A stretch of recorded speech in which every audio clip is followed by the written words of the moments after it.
Hi, my Amiga friends.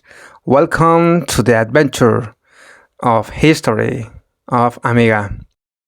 Today, what's happened to core design?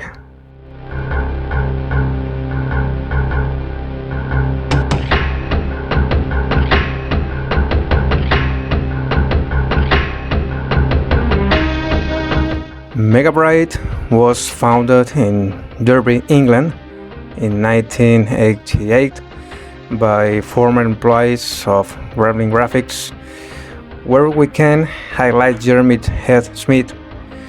That same year, however, its founder renamed the company Core Design Limited. The brilliant developer made the artistic and musical quality of this work outstanding. The first video game developed in 1989 and in the company of Firebird was Rick Dangerous.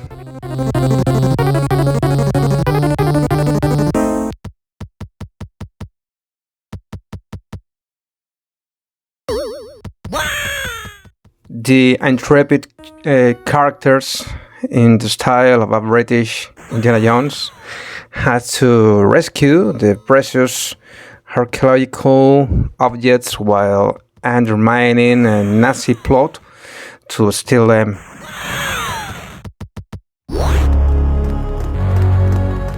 In 1991, they surprised with an original RPG with real-time battles set in Norse mythology Heimdall. The music, totally legendary, was composed by Martin Iveson, which we will talk about in a moment. In relation to its well-finished graphic art, Heimdall already presents the company's characters of excellence. In 1992, two real booms were released: Curse of Encantia and Chuck Rock. It is worth stopping to describe the excellent graphic quality of Curse of Encantia, but also the music of Martin Iveson, its brilliant composer. In my opinion, something that made Core Design's work stand out was the polished design of its art and Martin Iveson's music.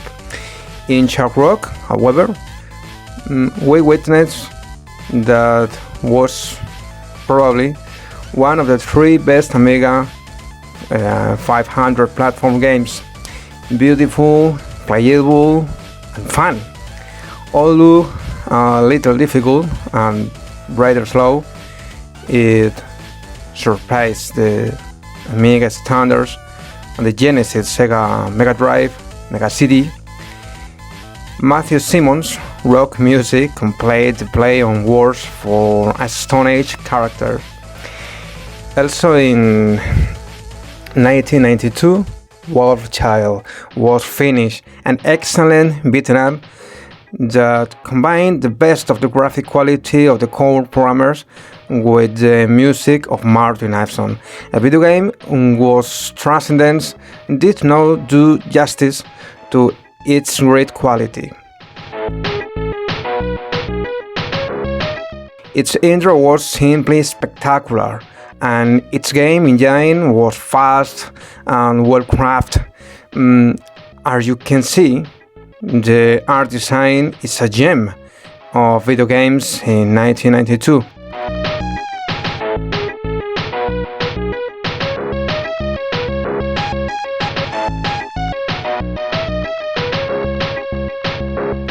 Another good example of core design graphic and musical art was Premiere, although in particular it was a video game where appearances were more careful than the plot and mechanics, a video game that can be relatively broad.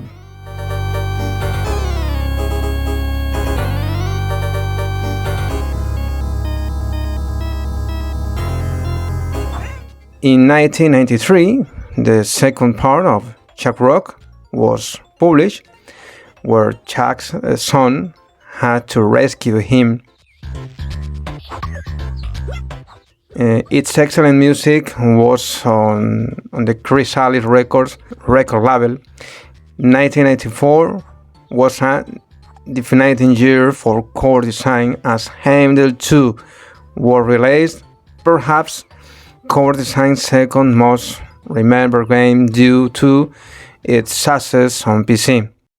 However, the most important thing that happened that year was the acquisition of Core by Centergold.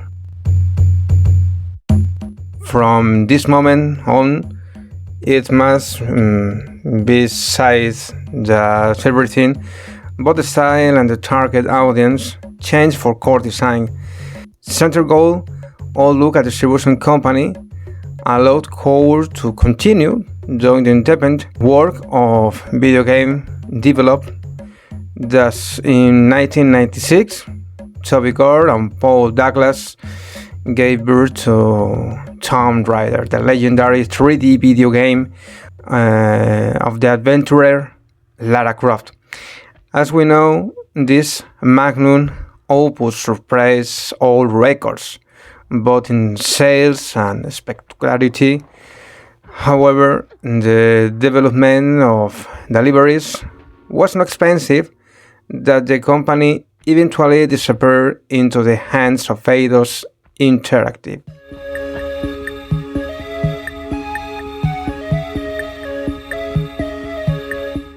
Ed Smith confessed that the sale had been necessary to avoid declaring bankruptcy in the few years. The success of the first Tomb Raiders is credited with turning Eidos Interactive into a major force in the industry, turning Eidos' $2 million loss in 1996 into a $14.5 million profit. In September 1997, Sony Computer Entertainment US division signed a deal with Eidos to make the sequel exclusive to the PlayStation console. The deal was expanded to include Tomb Raider 3. The 4 and 5 games in the franchise follow The Last Revelation and Tomb Raider Chronicles respectively.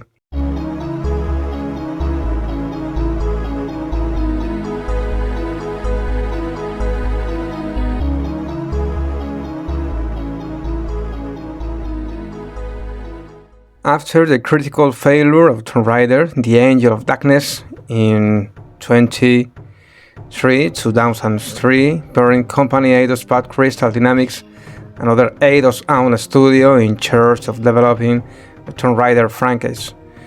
This led members of Core Design's management team, including Ed Smith and development staff, to leave the company and establish a new one, Circle Studio.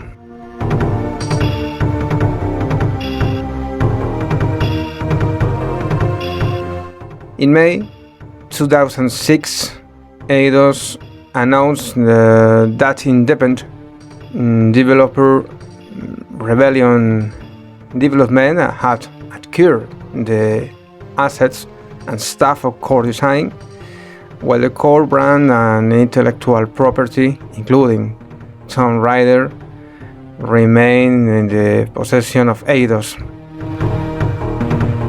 In June 2006, it was confirmed that Crystal Dynamics had a PSP Anniversary Edition of the original Tomb Raider in development. The Red Nuts of the Core Design team, hired by Rebellion, continued to work on several titles in the years that followed, including Shell Shock 2, Blue Trails, and Rock Warrior. Beginning in January 2010, Due to expiration of Rebellion Derby's office lease, Rebellion Developments began seeking restructuring opportunities for the studio, as no other possibility was found than closure. Rebellion Derby was closed on March 17, 2010. That same year, after the studio closed, the city of Derby named one of its roads after Lara Croft. Cover Design was one of my favorite companies. Their excellent games sparked my childhood imagination. He dreamed of traveling to Egypt or learning about the culture of prehistoric men, or with Lara Croft's work as an archaeologist. Maybe that's why today I'm an archaeologist and teach history at the university, and I live in Peru researching his past. Who knows?